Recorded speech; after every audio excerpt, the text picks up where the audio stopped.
A very good evening to everyone present here.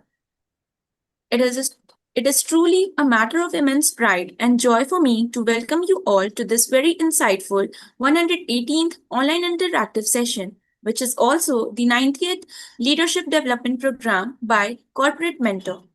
I extend my heartfelt greetings to our esteemed honorable guest speaker for the day, Dr. Raghu Dharmapuri Tirumala Sir, Honorable Senior Professor Ajay Kumar Singh Sir, Honorable Director of the College Professor Dr. Mahesh Sama Sir, respected Registrar Dr. R.S. Singh Sir, respected faculty members, and my dear fellow students.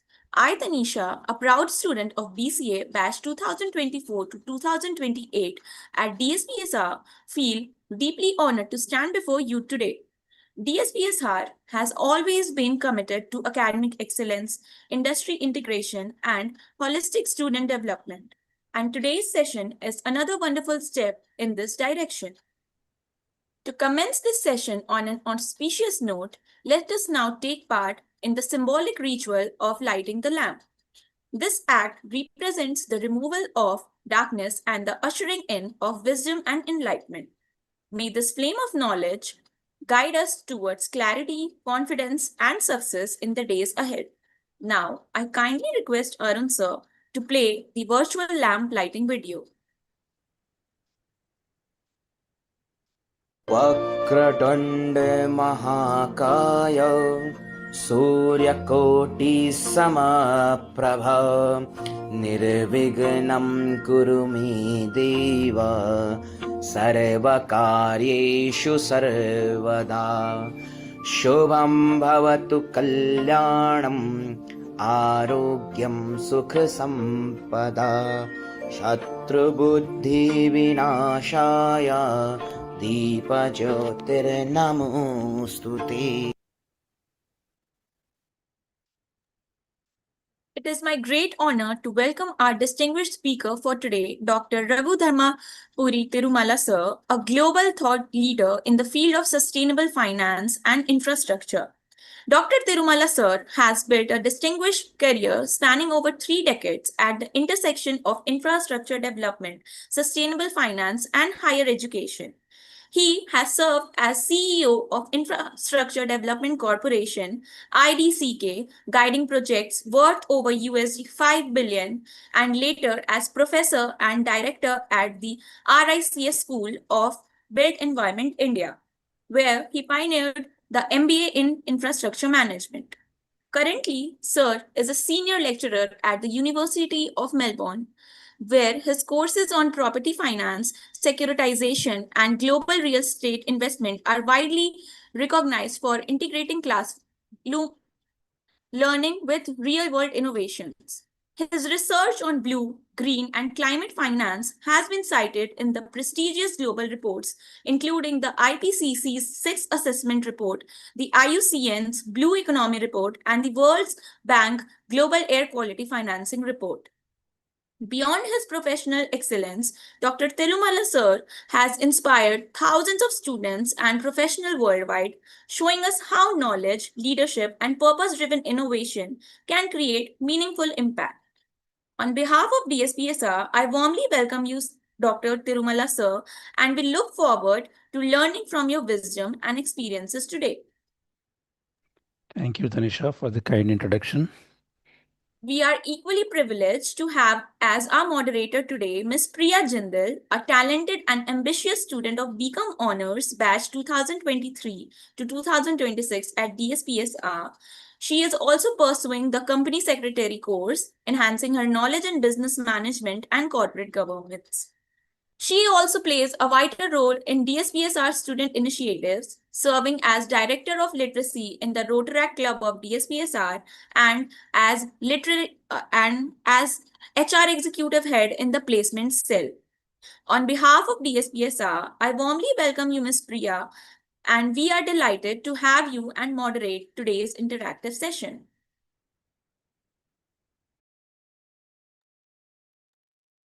Thank you so much for the warm welcome, Ms. Tanisha. It is our privilege to welcome you, sir, in our 118th online interactive session. So, we are truly honored to have you with us today. And I am certain that your insights will make this session more highly engaging for our students, and not only for our students, but everyone present in this meeting. To make this session more interactive, sir, I would like to ask you some questions which will be focused on students' development and growth. So, shall I, sir? Most welcome, Priya. Thanks again for having me here and look forward to interacting. Thank you, sir. Thank you for coming, sir. So, my first question to you is like, could you share what initially inspired you to build your career in infrastructure and sustainable finance? My career in infrastructure sustainable finance didn't happen by, let's say, it's not really planned that way, what normally plans. I did my MBA, did my engineering initially, then joined an MBA program. Then I worked in a consulting firm, which is more market research oriented, strategy consulting, for some time in Chennai. That's late 90s. So that's the time when infrastructure was just picking up. You are hearing the big names in the country, like you had Enron. So projects like that, which are happening, people are talking about airports, water. So there's some interest in doing something in energy. So I thought that is one area which probably will have some scope. So I really didn't know those days, 30 years back, that I will actually land up in a situation where I am today. But it's a careers are built in stages. It's not built overnight. So you start with something, you build your expertise in one particular area, and as you keep getting exposure and you keep picking up the new skills, or you start seeing what where it matches with the overall environment, and that's where I moved in. Over a period, I got into sustainable finance, climate finance, these kind of activities, which are the kind of the talk of the day today. That was really inspiring, sir. So, sir, could you like share how like how your early leadership roles as CEO of IDECK shaped your professional journey?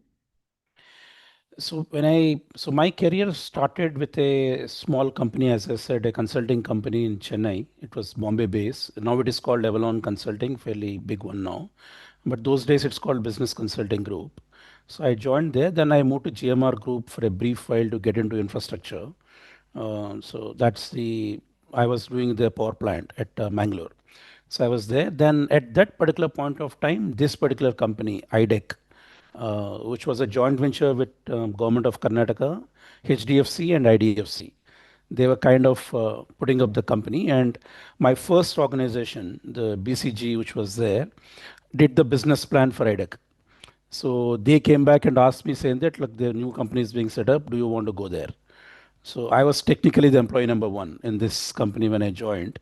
On paper, I have the card saying that I'm employee number one, but I was not the CEO. I joined as a senior associate there. But then we started getting into infrastructure, looking at various movements of what can we do. It's a joint venture, as I said, with the government.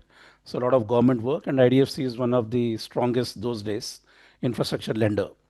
So we are trying to look at various financing, various projects, etc. So I joined as a senior associate, then slowly and any career, not just this particular career. As you start moving up, you need to start delivering what is important, what is really matters for the organization as well as the clients. So once we started doing it, you start moving up hierarchically in various steps. So I moved as a head to the next level. Then I became the COO, the Chief Operating Officer, then became the CEO of that organization and ran it for some time. Now, how it shaped a professional career? See, no success comes by one's own effort. It's a teamwork always. So I had a team, a small team to start with, but a slightly bigger team, 50 people over a period of time. It's a kind of everyone's effort, which kind of goes on about each other. So rubs off one one achievement to another. So, but obviously your mind starts growing, your networks will start building, your domain expertise will become sharper as we keep moving up. So as you keep going up in hierarchy, these skills will come up. But it's a step-by-step process. No one will actually gain everything overnight. The personal and the professional careers slowly start building with experience, with a lot of collaboration by others generally. Does that That was, answer? yes, sir. That was really insightful, and we are really just your journey is commendable. Uh, we can see that. So, sir, my next question to you is like, could you share some of the challenges, biggest challenges you faced while guiding projects worth over USD 5 billions in India? So it's not a single project, it's accumulation of whatever I have done over a period of time. I don't know how many of you are from Bangalore because I work most of the time in infrastructure in Bangalore, but we used to joke around saying that you take any problem in Bangalore, we have something to do with that because we're trying to create a solution. At the same time, something will go wrong. So obviously, you try and do this. Infrastructure is a space which is glamorous. If you look at government of India or any state government budgets over a period of time, there'll be a substantial share they'll talk giving to infrastructure. But how much actually comes in, really transpires into the good public life is a different question altogether. And everyone's effort is to ensure that the life of the citizen, end of the day, should be good and nice. So in between, there'll be many challenges in terms of bureaucracy, in terms of projects not being there, land acquisition. There are a lot of opposition. Um, there's some words called NIMBY, not in my backyard. No one wants to have projects in their own area, but wants to have the benefit of the outcome. So these challenges will be there all over the place. But one thing which we believed on, and very strongly believe even today, is that if you want to play any game, you have to be a part of that. You can't be standing outside and then giving a commentary. So it's always you want to change, you have to be inside. So challenges will be faced from inside. So you have to be in the game. Here we were there in infrastructure development and infrastructure finance, and started looking at how do we actually change. So one of the first landfill solid waste management projects in the country on a public-private partnership model, Bangalore did that. But to get them to do that, it is a 4 years effort for us. And every day you go to a bureaucrat. I mean, the bureaucrats keep changing the way they talk, the way they behave, and the way they push you is also completely different. Quite demoralizing. A lot of younger colleagues who joined kind of gave up, left the careers, went on, but a lot of others stuck around. Ultimately, we see a kind of a change over a period of time. So challenges are part of life. It comes from any angle. Uh, but no point worrying about challenges. The question always is that there's an end goal in terms of what we can achieve and how we can actually contribute to the society. Fortunately, my job gave me that opportunity. So we have to be in the game. You turn up every day, irrespective of the challenge, irrespective of how difficult you think the task is. Come ahead, do every day, show up, and then do the work. That's the only way I think countries change and everyone progresses in their careers. Yes, that is very true, sir. So, sir, my next question to you is like, could you share how your transition from industry leadership to academic happened? Okay, so in academics, when I joined in India and now in Australia, I'm neither here nor there kind of system. So I'm a career, not a career academician in that sense. But at the same time, I didn't continue in the industry for long. But the key thing is the domain knowledge in terms of whatever we do, which I built up in the industry over a long period of time by working in various organizations, in the same organization, multiple levels, different stakeholders. So build up the domain expertise, but also start seeing how does it actually contribute to the society and to the own people what is there. Now everyone uses these cliches of late. I don't think it is true any longer, but the industry has to reteach the students who come into the market. They have to unlearn everything. Then that is the kind of things people used to talk when I was there also. But that is the thing we started challenging. Why should you actually unlearn anything? Because why don't you teach the skills the students need in the job itself, and they can actually walk into a company on the day one and then contribute as they're supposed to contribute, not necessarily forget everything and then start from scratch. So that was there. So we were actually debating these kind of things, and this opportunity came up with RACS school, basically saying that, look, infrastructure, can you come and set up a MBA program? I said that's a good opportunity to kind of put in practice what I've been saying, that you need to train students that are good enough to come into the job on day one. So we thought, okay, let's go and start that process. Let us see how it works. And but it doesn't mean that I've kind of stepped away from the industry roles. Academics also gives you opportunity to be very closely involved. I do a lot of consulting with World Bank, ADB, etc. So that was still, so my domain is still, in that sense, quite contemporary, what's happening there. But also step back a little bit to get into the academic theory of what is required. So it's not just the industry knowledge or the skills and trade, but also Yes. the knowledge which is there for the student for 30 years, 40 years. That's what everyone is trying to kind of teach the students. So we teach them not only for a job tomorrow, but stay relevant in the industry for 30 years. So how do you actually do that? So that is a kind of a thought process which went in. But also when I was setting it up, a lot of my network did really help. My colleagues from the industry, my organization, they helped me set this course together in terms of what content goes in, how do you actually teach. So it's not just knowing something, but how do you actually translate that to in a manner which a student can understand and they can actually Yes. work. So the transition that way was very, the opportunity came in. I didn't really look for it, but once it came, there's a kind of a joint effort by so many people to make that happen. True, sir. That was a wonderful point, sir. So, sir, as you are telling me about like all of this, I would like to ask you, like, can you like share your most important leadership lesson you have learned in your 30 plus years of your career? um, no one single leadership lesson. It's just the uh, how good are you at your domain. I think that is a fundamental thing. Unless you know your subject well, there's nothing you can do in any position. The second one is that how well you will be able to translate that in a manner which others can understand. It's one aspect that you know the stuff, but it's also important to communicate and then make others go along with your ideas. So that's the second one. But taking others going along is not just a part of communication; it's also a part of collaboration. How do you actually work with different teams, and the stakeholders could be quite varied and not necessarily cooperative in every case.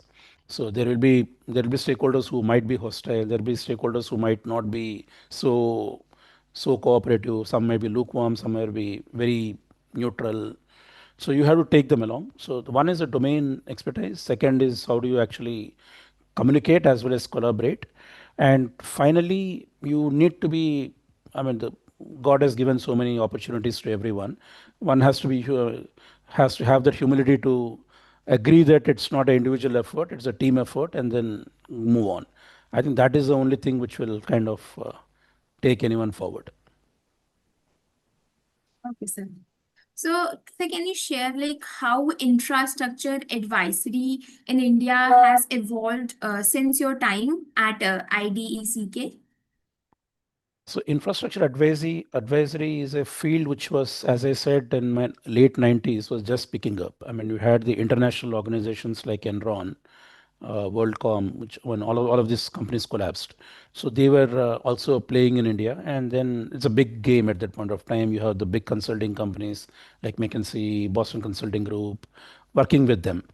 So the advisory business was largely led by the international consultants to start with those days, but obviously the opportunities were for a larger audience is very limited those days. But slowly, each state government started looking at the infrastructure sector, which kind of required that you need to have local talent and you need to have understanding of the local issues. Now you have a lot of schools like SPA, SEPT, who are actually active in various. The planners and the architects were actually playing the game quite a lot. But then slowly the MBA kind of cohort came into the market, who started advising the state governments, started advising the various multilateral development banks who are there. So the initial part was largely technical. The engineering, architects, the planners were all there. But slowly people started realizing that finance is a big part of life. It can't be, you can't do projects only with technical know-how. You also need to get money. So these landscapes slowly started shifting towards MBA equivalent crowd.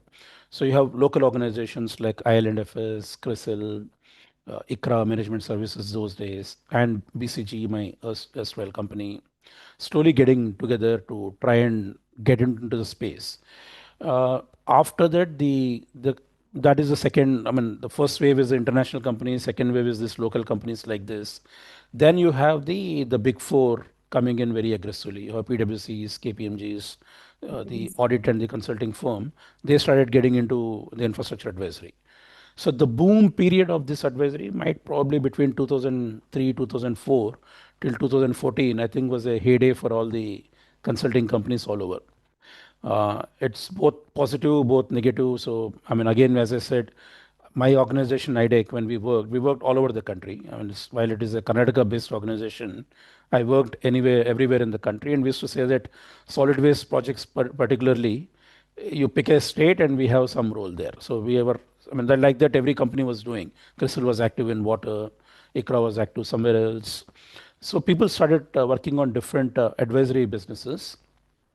The clients then moved on to what is known as the project management unit kind of concept of late. Last 5 to 7 years, you see the mushrooming of PMUs all over the place. So you have different organizations coming in to cater to that need. This now became a manpower game than a intellectual game. So initially it was more the knowledge and the skills and the kind of documents, the models which we need to create. Then it moved to manpower. It's like a more like IT services. You give so many people and then so much revenue and then what will happen? So in the last 5 to 7 years, I think it's kind of moved back towards a numbers game. Uh, the intellect side of it, I think, has kind of slowed down a little bit, and it's a reflection of the world economy, not just Indian economy. But then government also has come out with multiple schemes. I mean, those days we had JNNURM, then you have smart cities now, then so many government of India schemes. So each scheme needs a different skill. So to suit that skill, the consulting companies are changing, but it goes in waves. So the big consulting companies have moved to some small niche. The big four now have gone to more multilateral business, like they work a lot largely with ADBs and World Banks. The Indian consulting companies have gone to PMUs. So the shape is continuously transforming. I'm sure again next 4 5 years there'll be a different shape altogether of different companies. But all these things will give opportunities for students to kind of get in and then start working there. Yes. Yes. So, like, sir, can you like share how infrastructure financing differs in developing and developed countries, like developed economy and in developing economies? How these The the essentially. fund the fundamentals of infrastructure finance will remain the same, whether it's a developed country or the developing country. So there are two sides to any finance problem. One is the supply side of it, one is the demand. I mean, where do you use the money, where do you get the money? Equivalent. So the demand side of it. The how do you use the money is by and large remains constant between different countries.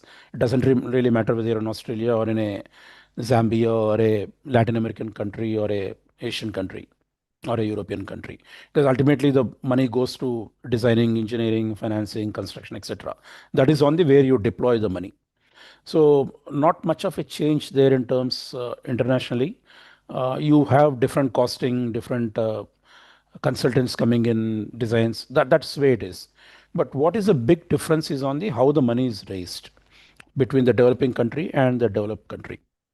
In a developing country context, I mean, when I say developing country, let's say most of Africa, most of South Asia and Southeast Asia, I mean, even Central Asia to some extent, maybe Latin America, but not necessarily in Europe or a Singapore or Australia or America is different. America doesn't do too much of public-private partnerships, but other countries. So the way they raise the money is very advanced and very nuanced.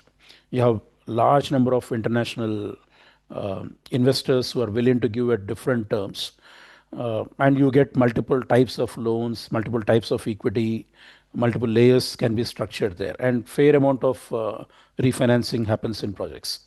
But in the developing countries, again, India or a Southeast Asia or in Africa, we basically look at a simple straight equity and debt kind of combinations. You take a loan from a bank and you can have multiple layers there, a senior loan, a mezzanine loan, etc., and a group of investors who put as equity. So the structures are fairly simple in terms of Indian infrastructure, Indian, I mean, I say developing country infrastructure financing, whereas in the developed country, the structures can be a little more complex. It's a question of how do you actually make money for the investor. So they do that. Having said this, I mean, this is how the regular infrastructure finance happens. Because the nature is like this, the innovation actually happens in the developing countries a lot of late. So, particularly in the areas which I work, the sustainable finance or the green and blue finance equivalent, a lot of innovative products, outcome bonds, or a sustainable linked loans, these kind of stuff are tweaking I mean, customizing the product to the local context, which doesn't happen in a developed world. It's more, once they have a structure, they follow that. Whereas in a developing world, it's more customization. So, innovation is happening, but still at a very level which is understandable to the local market. Whereas in the developed country, you get into a little more financial engineering, where you get into options and derivatives and various structures there. So, which is not the case here too much. Yes, sir. So that was very insightful. So, sir, my next question, like, can we know your perspective, like, on the role of the public sector and like private sector partnership in the infrastructure today? Both have a role. We have been a very strong advocate for private sector and infrastructure. But having said that, public sector has a very, very big role. Uh, by nature, infrastructure caters to a public good. Means you are trying to provide water, trying to provide a road or a airport or some facility which is going to help a large section of the society. So the public good has to be at the fundamental basis to before the project is configured. So, and the person who can ensure that is only the government. Private sector obviously, by definition, again works for the profit of its shareholders. While we do talk about societal benefit, but end of the day, I think no private sector will work at a loss. They want to make money. So, leaving to themselves, there's a chance that the customer can be kind of taken for a ride, depending on how much tariffs can be charged or service levels can be dropped, etc. So the only way they can be reined in is having a very strong public sector. So it's a situation where both need each other. The private sector needs the public sector for setting the rules of the game and ensuring that everyone follows that. And the public sector will have to ensure that the game is played in a manner which is very beneficial to the end user, which is a customer. So in infrastructure, it becomes very critical, not necessarily in other sectors. So it has been there for ages, but the experiences on the ground actually don't show a successful trend. I mean, in the academics, if you do a academic research on how successful a PPP is there in infrastructure, it's not a clear-cut answer. It's not a rosy situation. So you need strong regulation. You continue to have good monitoring, good rules, etc. is required. For instance, the Indian contractual documents, which Government of India has created in so many places, and what we use in multiple projects, it's very complex ones, but also, in a sense, I mean, we keep joking with our lawyer friends, saying that you have a government, you have a private, don't believe each other, don't trust each other. They both think that each of them will cheat, so they get an independent engineer to check both of them. No, but none of them believes the independent engineer. So you have a document which says that there are three parties in a contract. Each one doesn't believe other. So you have to put a check and balance to ensure that none of them are cheating. So that makes the document very complicated. I mean, you suddenly have a 200-page document for putting up a simple, let's say, a car park or a one particular hotel on near a place. You don't need a 200-page document. That's what we do, but that is way it is. So while the trust is a problem, genuinely, I mean, it's not because there are precedents where each party has taken the other for a ride. Genuinely, there are concerns, so you have to manage that. But then there are checks and balances. But having said that, if you listen to any government, they'll say we want private sector. Private sector obviously can't work without government, so they keep haggling with each other. They have friendship somewhere else, but ultimately, I mean, you need to work together. Yes, that was very informative. So, sir, can you share an example of infrastructure project like that brought you to long-term social and environmental benefits? Every project will have, like, for instance, let's say, I mean, when a small project like a water supply project in a small town, if you provide water which is not there earlier, like, I mean, Today's generation won't realize it, but Yes. 90s water used to come once in a week for 2 hours.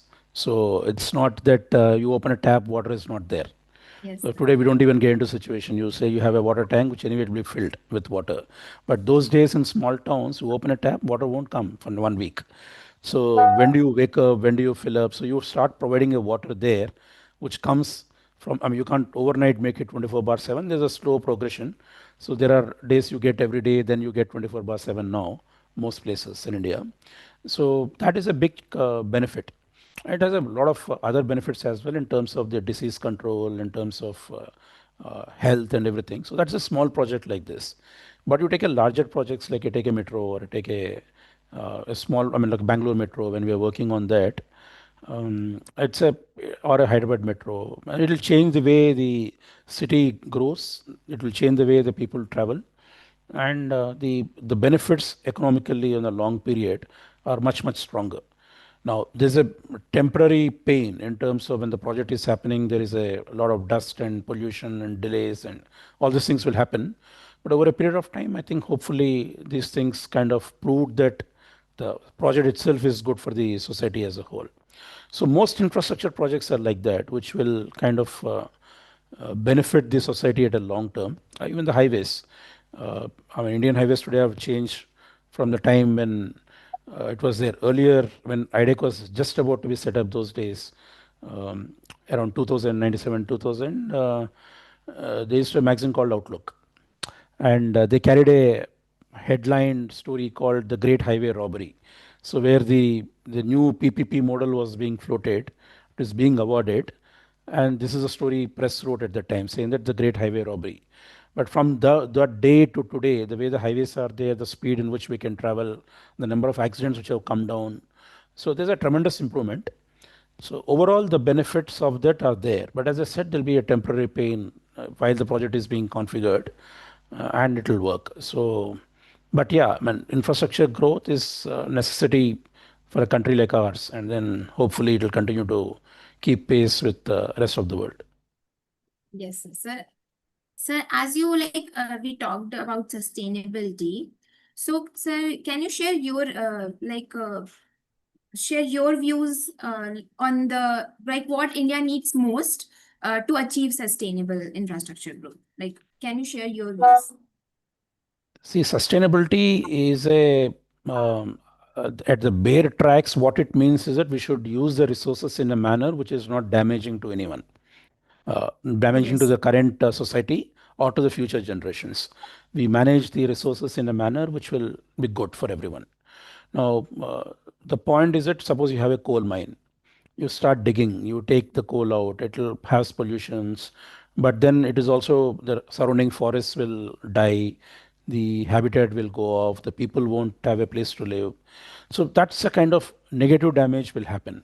But how do you ensure that the rest of the environment and the people who are involved are not affected negatively, but over a period of time they get into a good space once whether the coal mine is still working or not working.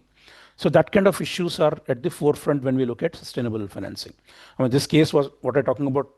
Coal is what we worked last year in Jharkhand and Madhya Pradesh. Those areas you have some coal mines which are closed down, and people don't have. It looks like a rundown Havelis only. It's completely rundown cities and towns. People don't have jobs. They don't have a place to go. The children doesn't know where to go, what to work. Uh, and all broken down houses. But then that we don't need to be in that situation. You can be a much better situation in terms of finding a solution for them using the land which is available. It's not that land you can't put anything immediately there because it's in the middle of a forest and reaching there itself is not going to be easy. But then how do you ensure that the sustainable things work there? So you have to find an alternate employment for them. You need to find a um, kind of a livelihood which will keep going on for generations. So that is where the sustainable activities are there. Now, one thing which is happening in the world last 5 to 7 years is that people realize that things will flow when money starts speaking. So the investors, the bankers, the development banks started putting pressure on sustainability. So once the money flow goes into sustainable side, everyone will follow the tunes. So that is Yes. what is happening now. The good thing is that the push is coming from the financial side. So, and people will start listening, because now if you go to any investor, you have a sustainability rankings. Even as a simple building, you want a green rating, you want a whatever star category there, and so people start building good buildings which have energy efficiency systems, etc. Same thing is happening with the infrastructure. You build a water supply, you have to use as less energy as possible to pump, or if you want to put a some kind of system, try and use solar to the extent whatever is possible. So there's a push coming Yes. in from the financing side.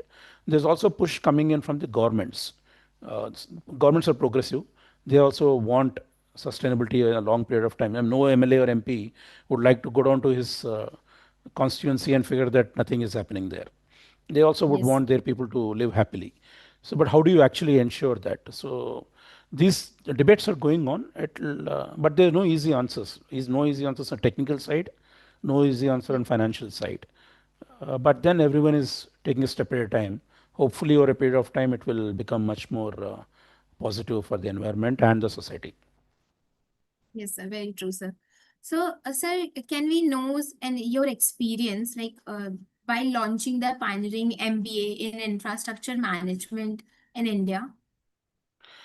So the sector specific MBAs are done different places. So this organization RACS is a accrediting body. They actually have not set up a business school anywhere till the time they set up in Noida. It was in partnership with Amity, but RACS was the my employer, and we were kind of doing this particular sector specific MBA program. So they started with a real estate program, and they had a construction program. Now, what we call a built environment, unlike the natural environment, the built environment comprises whatever we can see, the buildings, the land, structures, the infrastructure, everything. While real estate and construction talk about different sides of built environment, infrastructure is not taught very, how do I say, in a systematic manner, which can be kind of mass scaled. So there are a few universities before that too. UPS Dehradun has tried that. ISB at Mohali had their infrastructure campus. People tried a bit of infrastructure flavor to MBAs, but there was not a full-fledged program which was offering in a structured manner at that time. But as I said again, the flavor of the day was infrastructure. People were talking about infrastructure. We need enough students to come in. So that is where we thought, okay, let's target and build a program on MBA and infrastructure. And what do we actually teach? So that is the genesis of that. And then we kind of configured the entire program under the concept of the project life cycle. You start from conceptualization idea and go down to the final disposal of the asset.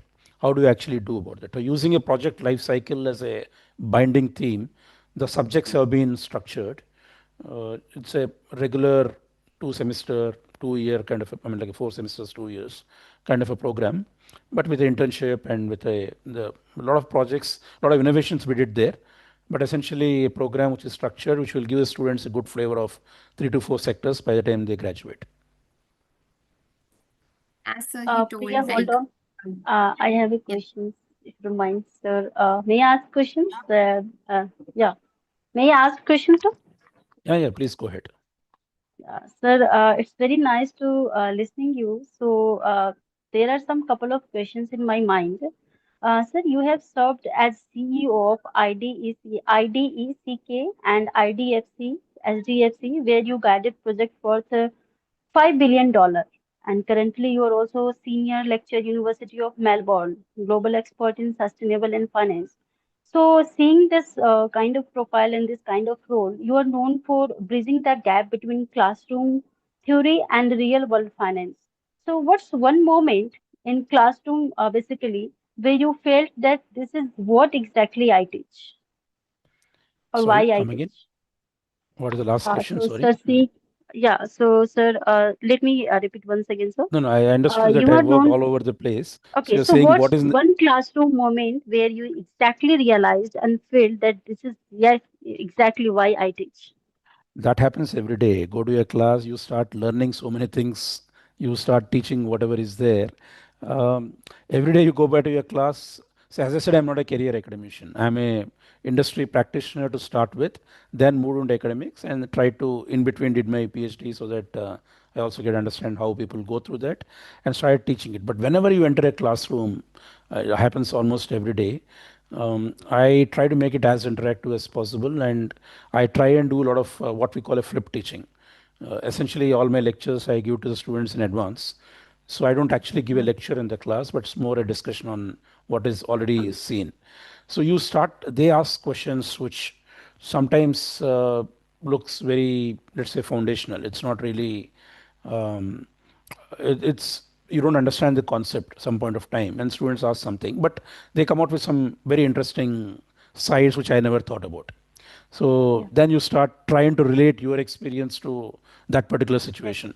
And that is where you think that, okay, good, I'm actually making a contribution and also And learning sir, quite a lot. I think this is the things you can go beyond your theory, where you That's can right. relate or correlate the things. Yes, beyond Thank the you so theory, much, sir. which has a practical tinge to it in terms of how you actually solve what you solved in the ground or how you can solve. So it also happens that because I am still doing consulting, sometimes I go with live cases into the class. This is what I'm doing, this is what we are thinking. Sometimes some student might say something, not necessarily a solution, but it'll give you a trigger that, okay, you can also think about something like this in my practice. So it's a practical application of all the theoretical concepts what we learn. Also, one thing which we also need to keep in mind always. See, the textbooks are written at a particular point of time in a particular context. So when Yes. we were studying, most of the textbooks were American, like Philip Kotler from marketing and so many textbooks all over the place. But also you need to know the context that that is the time when American industry actually was falling. The systems Mhm. in Japan and other places are actually picking up. But we were trained on the American textbooks when we started looking at that. So, but when you get into a job, you actually practice what is more recent techniques. So when you go to a classroom, you don't teach the textbook in a different context. You teach something which is taken from the practice, which is actually applicable. So that is where I think the difference comes if someone has an industry experience and get some training in academics. It's not easy for every industry practitioner to come and teach in a class because the intended learning outcomes, the student outcomes, the objectives, they're all has to be taught in a particular scaffolded manner. So which is difficult situation, but yeah, but every day going to the class, you're doing this, I think is a good experience for me. Thank you so Can much, I sir. ask Such a a question? important. Yes, sir. Sure. Can I Thank you ask a so much, question? sir. Yes, sir. Um, Sure. uh, I am really glad to listen to a real practitioner of infrastructure finance. I'm asking a very difficult question in the sense that your sustainable finance primarily means that the lender is getting an interest rate which is lower than the normal. And similarly, the depositor on green deposit is getting rate of interest lower than the normal. So how far we will actually be able to succeed? Do you think there is a need for some element of compulsion in this so that we are able to actually get the money which is actually required? You're absolutely right in this. The if you academic research is done post facto, you look at what actually happened and see if it's correct or wrong. If you go back and see the results today, there's hardly any difference between a regular project and a sustainable project in terms of the premiums or something. So in effect, what I'm trying to say is that the sustainable projects are not getting a substantial benefit in financial terms compared to a regular project. Now that's kind of defeating the purpose of why we do a sustainable finance or something. No private sector. I mean, I've been speaking to many investors in European countries. They are the bigger investors, the European market. They don't want to take a cheaper bond or a cheaper project than what you normally get. Uh, why will they do it? As you rightly put it, compulsion. Now, the compulsion comes from the government policies or their own shareholders and stakeholders. So without a compulsion, sustainable finance will not actually move forward. Now, the way currently we are structured, good or bad, America is kind of dominating the world a little bit, and they say we are pulling out of the the climate or the sustainable market, which is very big pressure. I don't know whether if you are tracking the international sustainable finance market, but all the banks, the US banks particularly, JP Morgan's, they are pulled out from the what is called the net zero banking alliance. They kind of step back saying that we won't do it. The argument by the so-called capitalist world is that you are going against the fundamental tenets of business. Maximizing the revenue to the shareholders won't happen in sustainable finance because they have to come down one level. That's why they want to pull out. So, yeah, and a bottom line, without a compulsion, without a policy regulation, it won't pick up. But then you have to wake up. The way India faced kind of a heat as well as the rain now, and it's happening everywhere. I'm not speaking of India. The bushfires in Australia or in I mean, again, I'm sure none of you would know that Australia is one particular locality which got burnt in bushfire. The area is bigger than Singapore this year. It's like everything got wiped off. All the kangaroos, everything vanished there. Same thing happened in California. Same thing is happening in Middle East with the heat and everything. This is all climate. So whether we like it or not, we have to look at financing there. But yeah, without compulsion, it's not going to happen. I mean, because end of the day, shareholders will look for short-term profits, quarterly targets, and that is where they push. And another question, now that you have international experience also, what you think should be done specifically in India, considering that we have got a lot of solar energy resources and wind energy resources, but at the same time, as you said, we have mines. Should we just shut down all the mines, No, or no, no. should there be some sort of balancing, and how that will be achieved? See, it's like every other sector, there's no black and white answers. I mean, there's no zero one. Everything is a fuzzy logic. Everything lies between zero and one. In India, the way the country is progressing, I mean, it's good that it is progressing forward. When I say progressing, there's no degradation anywhere. Some of the areas are in no lesser than any of the international markets. But we live a duality. We have poorer pockets and we have a very rich pocket, and we have a very diverse set of living standards. So you can't shut down something which has been serving the country for a long period of time. But the question is, how do you ensure that the practice which goes through, which is in what is the sustainable or just transition mode, which is kind of leaving no one behind. Everyone should be taken together and move forward. Now, how does a policymaker get down and create a policy like that is a challenge. And that is where the younger generation who is going to step into the market and hopefully will work for next 30 years and stay together in the government area. So they are the people who are going to make changes in terms of what will happen. And people like us can only guide, saying that how do you create these policies going forward. But on the ground, I think most of the policies government of India and various states are taking, I think, are progressive. Just a question of implementation, and that's always the kind of a drawback in most developing countries. You have good intentions, but how do you actually make it happen on the ground is a challenge, and that we are kind of moving forward. But younger workforce coming in, hopefully, and with a better training on these things, hopefully they will go on doing it. Thanks a lot for very comprehensive answers. And now I'm really very glad that you have said something about the concession agreement being of 200 pages, which can be written in 2 pages. So that element of trust, do you think over a period of now more than 15 years, that element of trust can now come at least, so that both of us walk towards each other rather than still looking at each other from a distance? And if for that, what do you think can be done?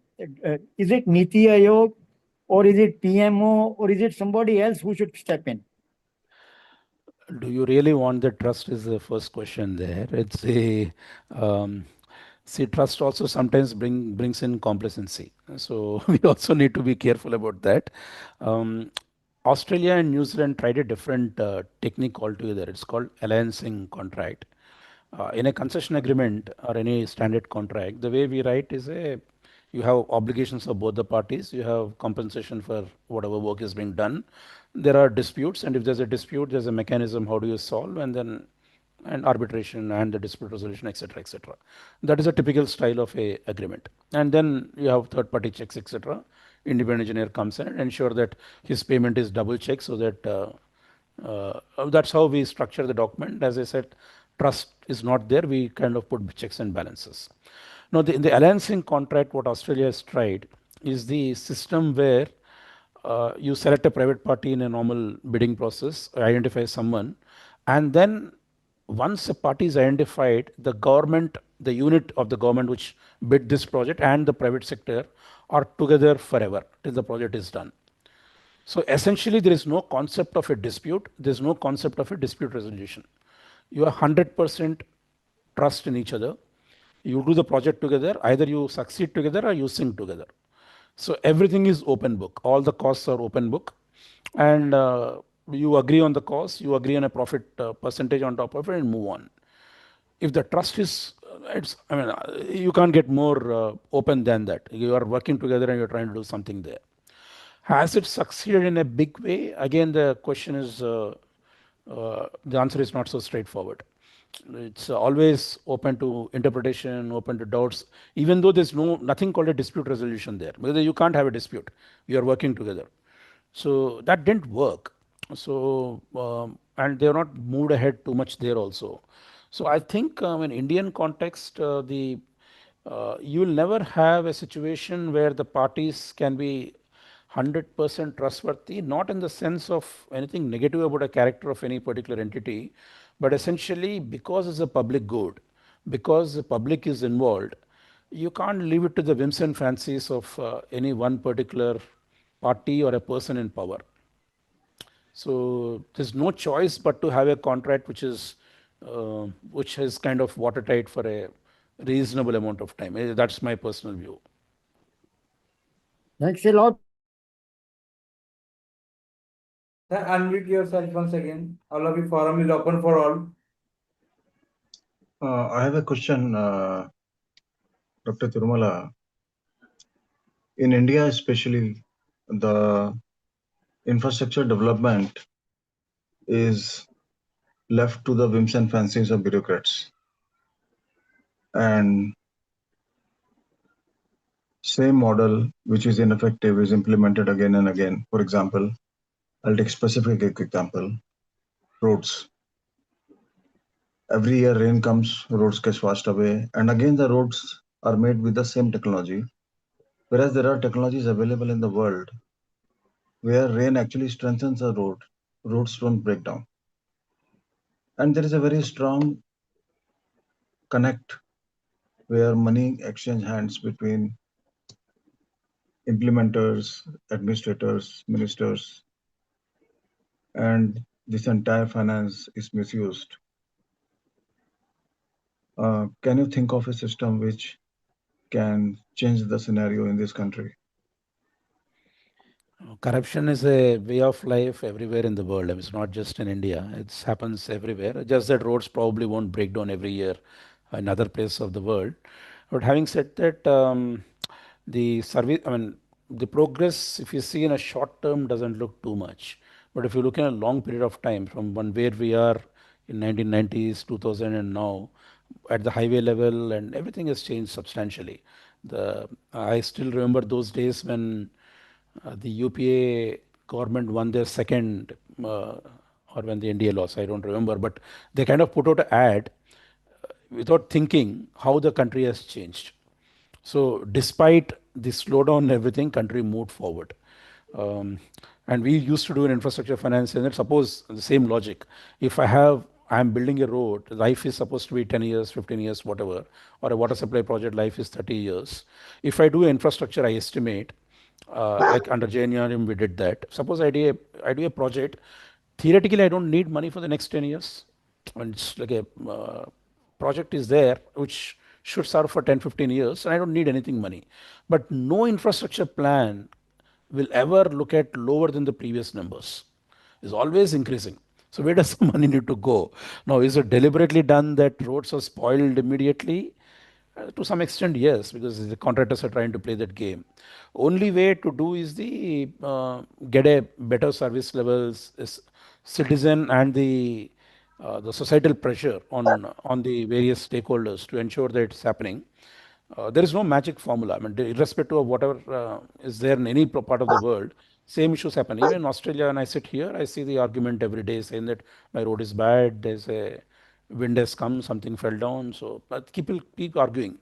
But still, I mean, it's a world-class infrastructure. Even then, so you can have all these arguments, but I don't think there's a magic solution. It's just a question of we have to do incrementally. It can't be a step change. Like for instance, the cleanliness.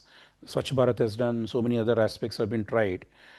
We actually experimented in some place in Bangalore where we kind of created. We wanted to create a granite polished stone and put a garbage bin in between to see if will people throw all over the place or will they put in the bin.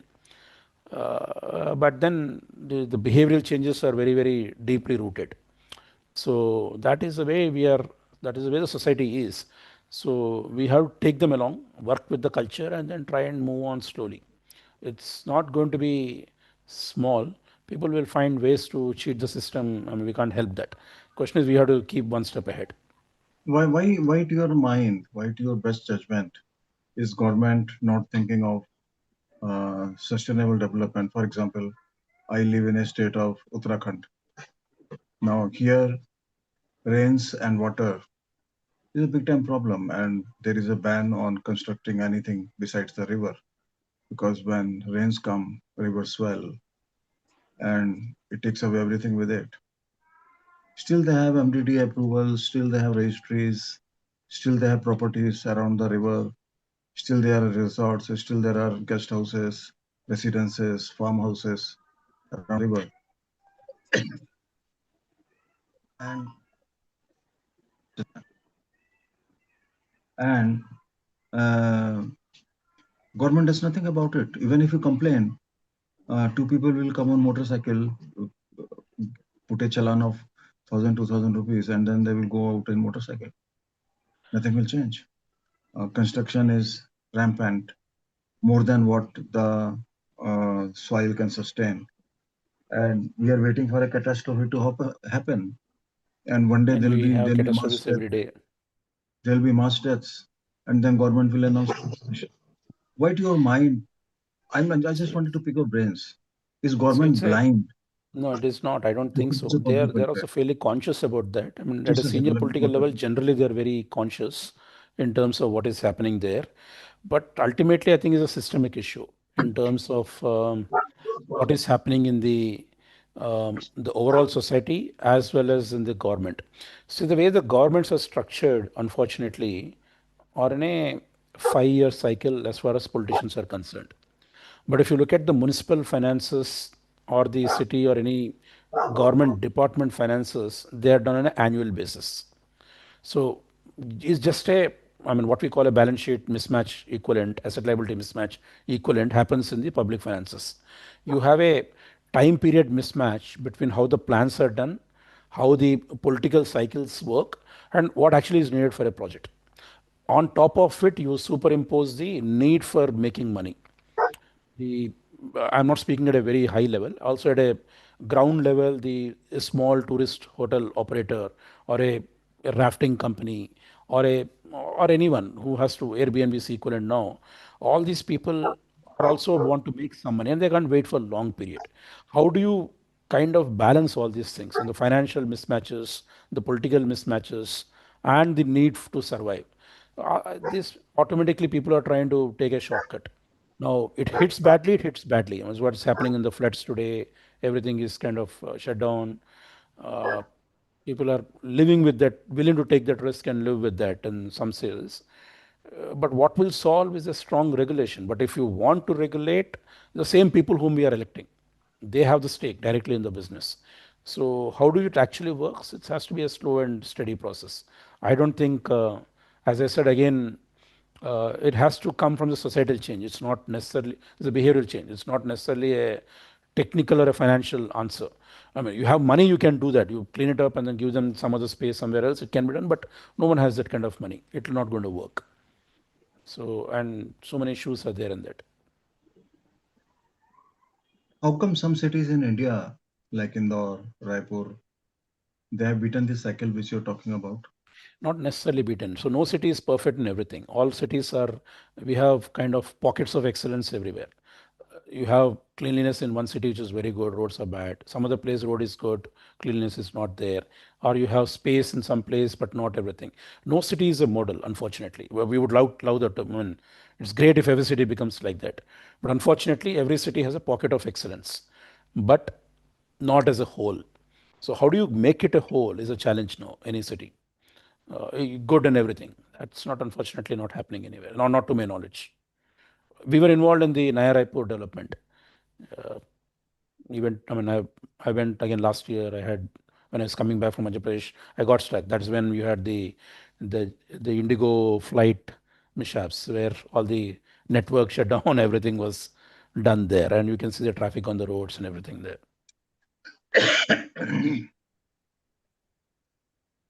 Okay.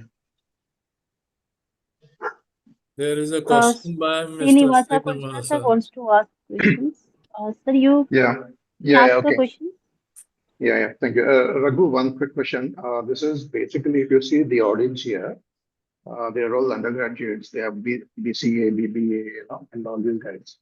What I want to ask you is, how are the opportunities for them in terms of the post-graduation in Australia? Because today, I mean, there are a lot of concerns about US and other countries. And a lot of people are looking for Australia, but probably you can throw in some very practical insights to them. What is the kind of visas they're getting, and how can they even stay there and work, and are they expected to come back and all? I mean, this is probably one question people could be having here. And since you're there, you can answer that. Thanks, Vasu. This is a question which a lot of my friends ask me for their children, and I keep getting that kind of requests. Now, uh, I always try and give a kind of a blunt but diplomatic answer. Um, I always believe that anyone if you want to work in a particular location, you should ideally study in that particular location. So if you want to work in Singapore, get some education experience in Singapore. You want to work in Australia, try and get some education experience in Australia. That is the philosophy, because you'll at least get to understand that. Now, having said that, are those countries actually welcoming you is a big question.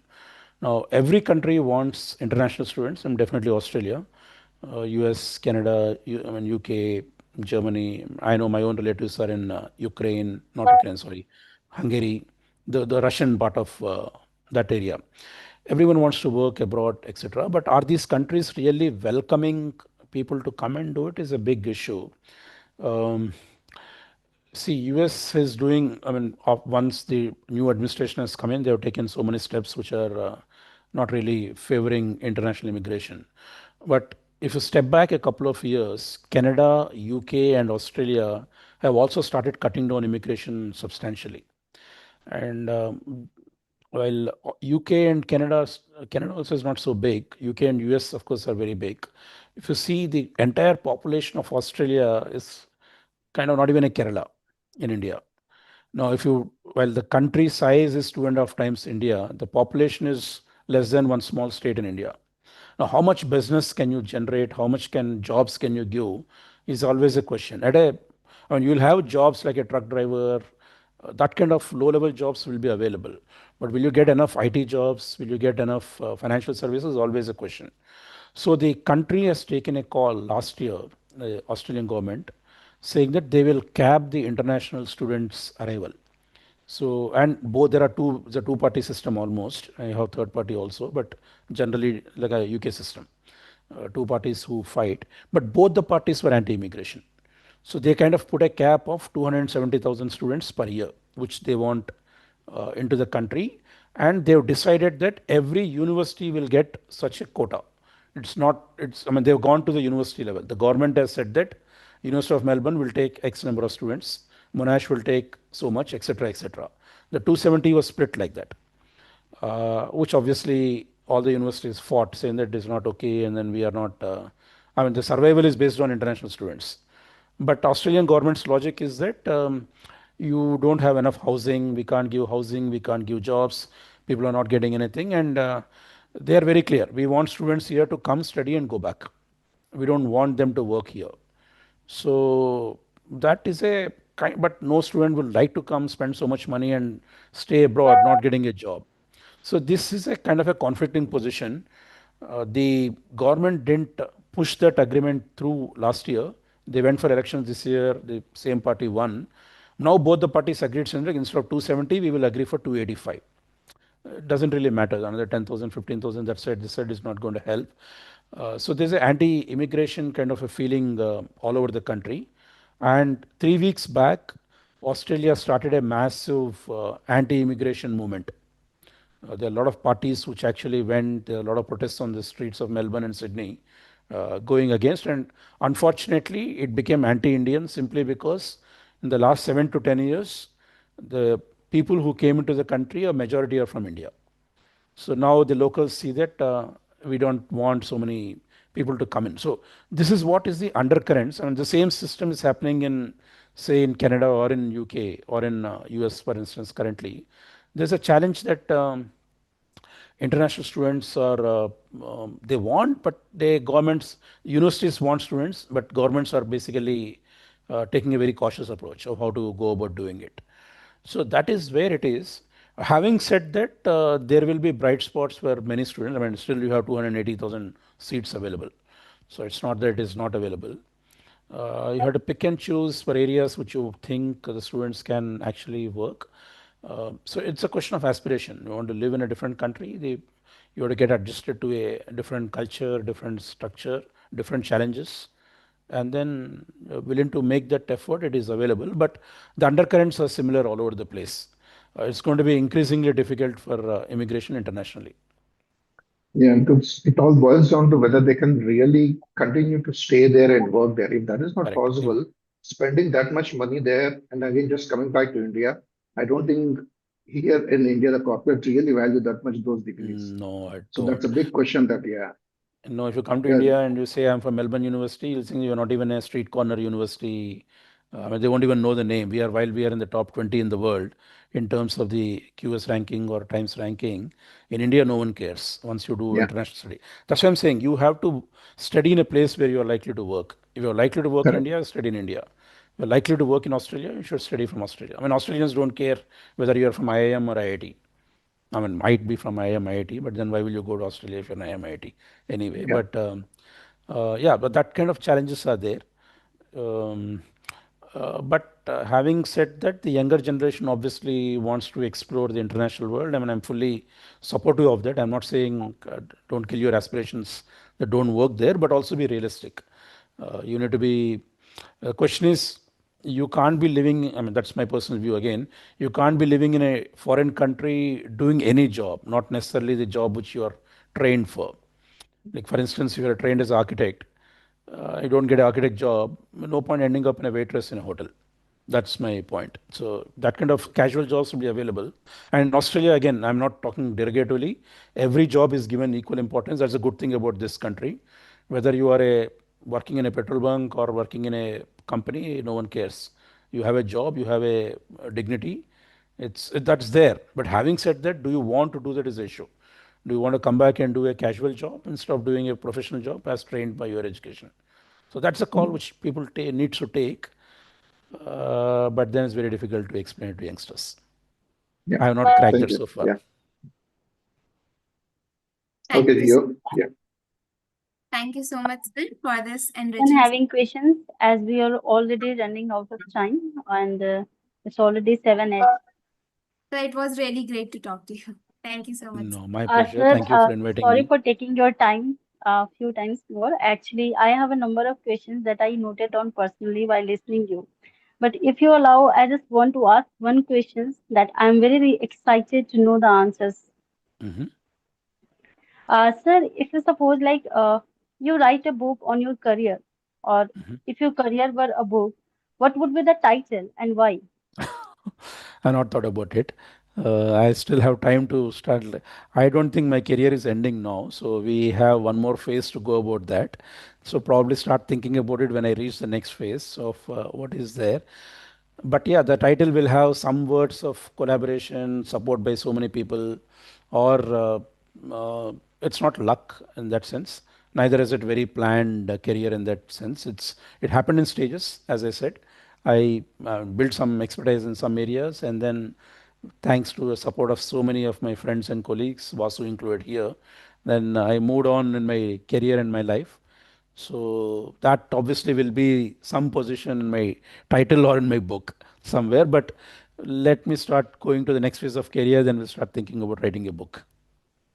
Thank you so much, sir. That's really exciting and interesting title that you have mentioned. So I am done. Dhyan sir, do you have any questions? No, I don't have any No. questions. Tanisha, okay, go ahead. We are truly grateful for the presence of our distinguished speaker, Dr. Raghu Dharmapuri Tirumala sir. Your valuable insights into sustainable finance and infrastructure and global test practices have made this session highly meaningful and enriching for all of us. On behalf of DSPSR, I sincerely thank you, sir, for sharing your time, expertise, and experience with us. I would also like to extend my gratitude to Ms. Priya for moderating the session with such clarity and thoughtfulness.